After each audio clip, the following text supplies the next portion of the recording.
Porque o PT tem história e tem muito vínculo com a luta social nesse país. Mas Por o isso PT é que tem tanto ódio contra o PT.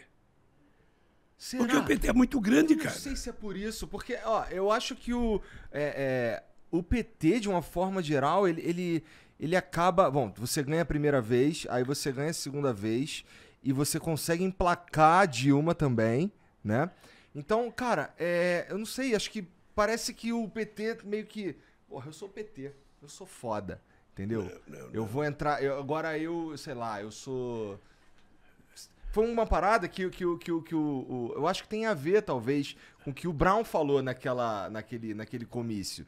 Pô, tem que voltar pra base. Tem que falar com os caras que tá aqui no Capão Redondo e o caralho. Obviamente que isso aconteceu. O partido cresceu e o partido se afastou da sua base originária, também porque a base operária que criou o PT ela já não existe mais como existia nos anos 80. Eu, quando era presidente do Sindicato de São Bernardo, nos anos 80, a Volkswagen tinha 44 mil trabalhadores. Hoje tem 7 mil. Então, também o mundo do trabalho não é mais o mesmo. Então, mudou. Mudou a base do PT. E o PT sabe que eu faço muita crítica. Eu deixei de ser deputado em 90, porque tem muita gente que achava que só mandava no PT que era deputado.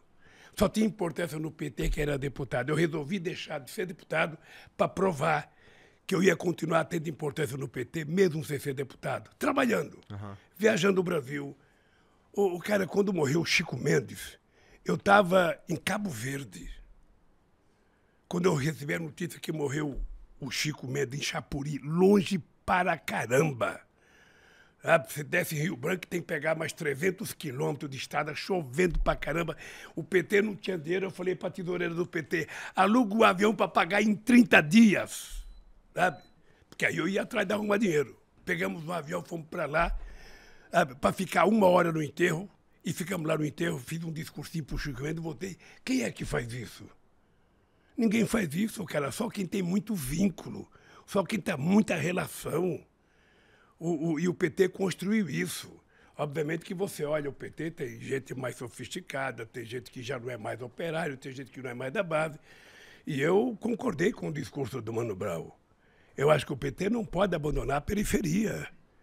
Sabe? O PT não pode, os deputados do PT precisam frequentar, precisa visitar, precisa estar do lado, precisa apoiar. Porque senão não há razão da gente existir. Para ser igual aos outros, não precisa a gente existir. Eu concordo, eu acho que esse era o ponto, na verdade, que ele tava tentando levantar. Sei lá, não sou Mano Brown, mas eu imagino que tenha sido alguma coisa nesse sentido. E, cara, a gente estava falando antes sobre a raiva que as pessoas sentem do PT e tal, e a gente começou a falar sobre isso. E, pô, é que assim, a gente também observou, especialmente nas eleições de 2018, aí um sentimento antipetista muito acentuado e tal, que, pô, querendo ou não, aconteceram por causa de todos os escândalos de corrupção e tudo mais. E dá uma manchada ali, até porque tinha muita gente, eu lembro de cientistas políticos e jornalistas falando na época assim, pô, o PT não admite, pô, o PT não faz o meia-culpa, puta, o PT não tá, ele entrou numa vibe de, porra, eu sou PT e acabou e tal. É fantasticamente engraçado como as pessoas vivem pedindo pro PT fazer autocrítica. Autocrítica. Veja, se eu fizer autocrítica todo dia, eu não preciso de oposição. A oposição é que tem que me criticar. Por que eu mesmo tenho que me criticar? O problema é o seguinte. Ô Igor, presta atenção numa coisa. Você acha que a elite brasileira engoliu de graça o PT fazer uma lei que registrar empregada doméstica em carteira, jornada de trabalho, direito de férias, descanso semanal? Você acha que a direita aceitou pacificamente isso? Uma sociedade que é escravista? Você acha que eles aceitaram com muita tranquilidade o fato da gente fazer com que as pessoas pobres da periferia chegassem a fazer universidade? Que filho de empregada doméstica virasse médico, virasse engenheiro, virasse diplomata, virasse advogado? Quando nós criamos o ProUni e o FIES, a gente permitiu, nós saímos de 3,5 milhões de estudantes na universidade para 8,5 milhões, cara.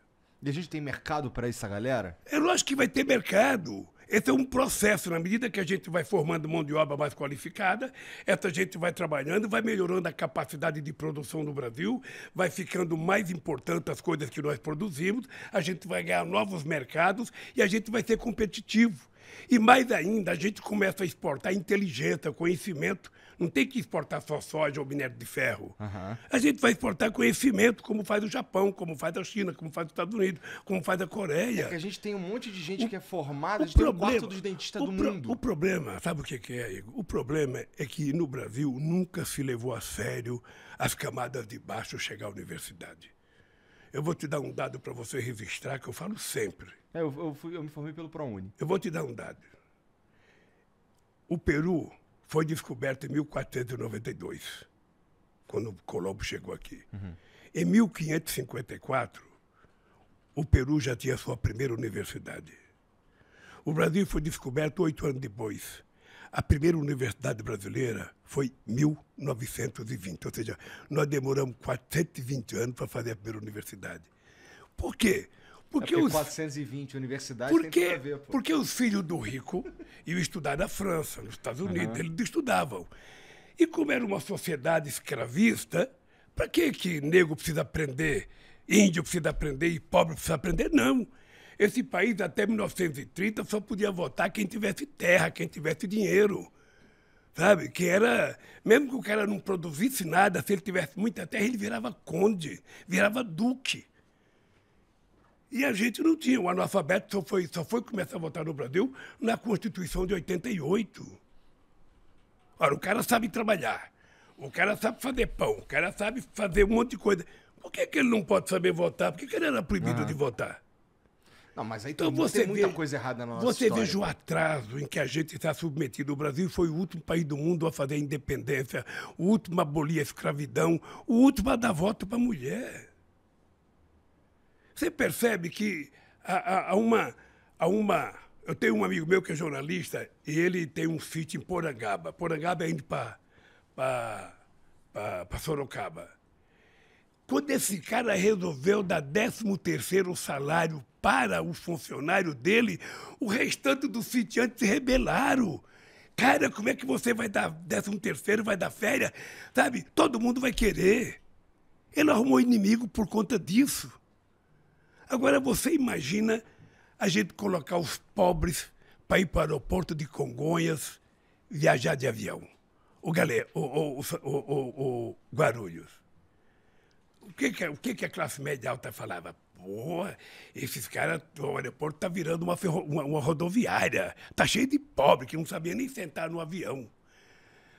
O que nós fizemos foi o seguinte: nós fizemos a maior política de inclusão social que esse país já conheceu desde que foi descoberto. E na prática, por que eles conseguiam pegar o avião? O que mudou? Eles passaram a ganhar mais. O salário mínimo aumentava todo ano. O pequeno agricultor começou a ganhar mais porque a gente dava mais dinheiro. Quando eu cheguei na presidência, o Pronaf era 5 bilhões. Só liberava 2 bilhões. Quando nós deixamos o governo, era 30 bilhões.